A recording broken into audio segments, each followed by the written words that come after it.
Welcome to Man Does Tech, where I solve the problems you didn't even know you had.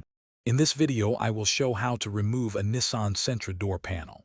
First, gather your essential tools, including a plastic trim removal kit and a Phillips head screwdriver.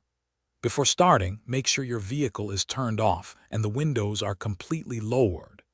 Begin by carefully locating and removing all visible screws, often found in the armrest or door pull, and any small plastic covers. Next, use your trim removal tool to gently pry up the window switch panel.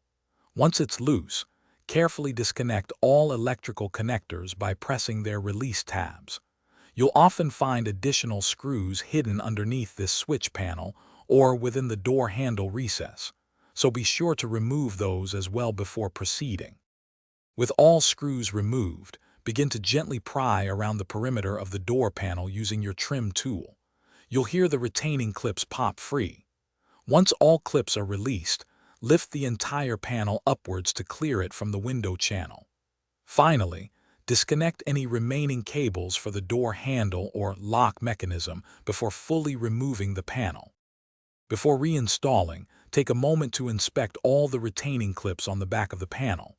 Replace any that are broken or damaged to ensure a secure fit. To reinstall, simply reverse the removal process, making sure all cables are connected and clips align properly. Push firmly to snap the panel back into place.